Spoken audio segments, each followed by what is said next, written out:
Hi, my name is Sandy Wiemers, and this is my presentation for the issue of conflicting rights. And I chose to do First Amendment in schools and freedom of speech. So the question I posed is, can a teacher at a public school in Kansas wear a Black Lives Matter t-shirt?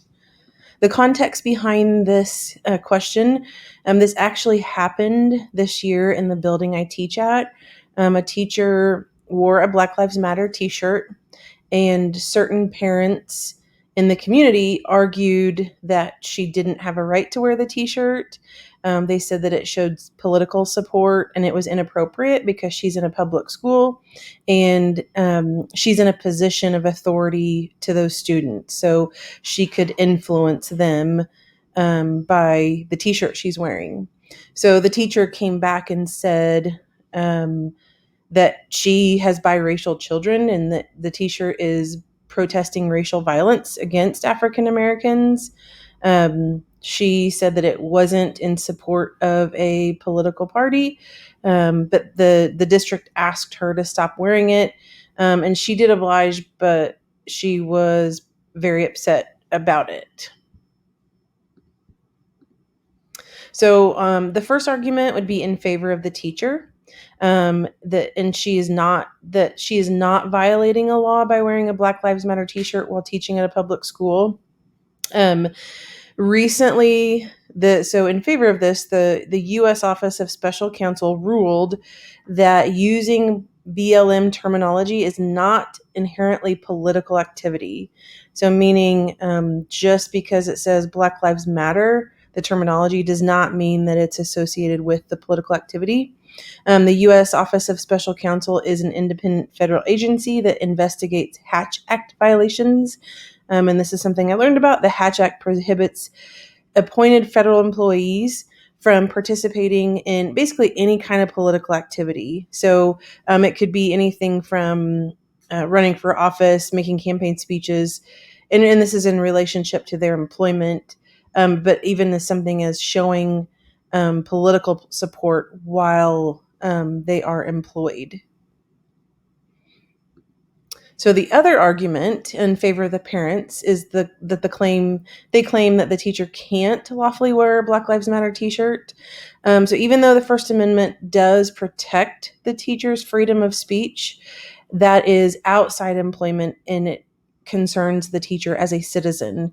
So it does not protect them while they're performing their duties according to law. But the Garcetti versus Ceballos case determined that when you are a federal or when you're an employee, again with the Hatch Act, that you cannot be in support of a political party. And another example, there was a case in 2019, the State versus Bartell. Man was actually brought to court because he set his grandparents' neighbor's truck on fire because they had Confederate flags all over the truck, and he asked them to move and they wouldn't. But during court, he wore a Black Lives Matter T-shirt every day of the trial, and they told him he couldn't wear that. And then he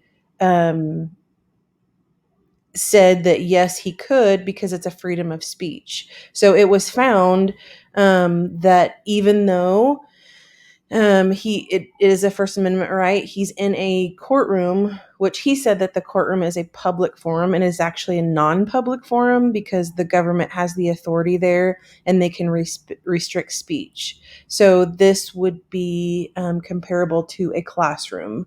And then again, another difference there is that the teacher has authority over students and is in a position to mold and influence their decisions and political beliefs.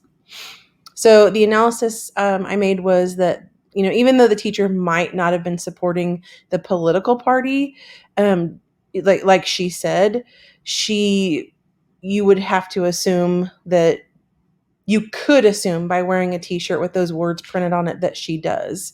For example, if I wore a t-shirt that said Republican Party, even if it was also the name of a band, it also, someone could infer that I do support the Republican Party, and I could not wear that at work, at school.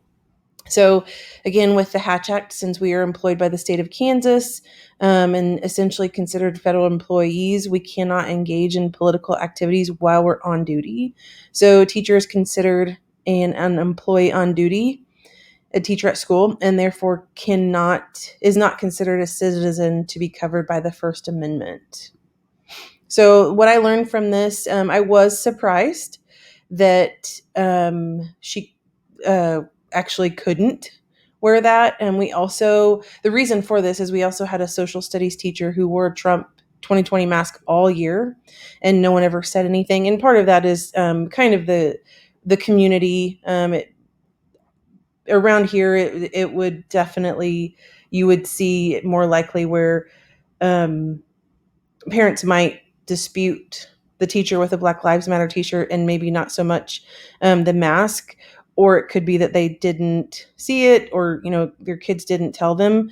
But that, if from an administrative standpoint, he should not be allowed it either. Again, just for the same reasons that she can't wear the t-shirt.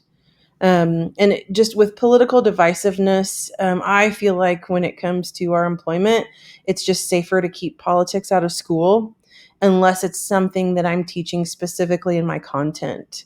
And then if that is the case, I must be very careful and take a nonpartisan stance and only present facts.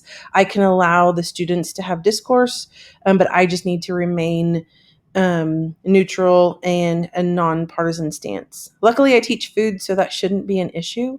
But I just think it's better to be safe that way. So, and then also kind of understanding that the freedom of speech is for citizens, and when I'm at work, I'm an employee. And so, it makes complete sense to me, but I just really hadn't considered that before. So it's just something to kind of keep in mind. There's been I've read a lot of articles about teachers who've not been renewed just for a few things that they've said. One of them was, it was her first year teaching, and she mentioned that she had participated in protests, and the next year they did not renew her because she told her students that. They told her parents, and the parents were upset about it. So I think it's better just to stay out of it. And then here are my references.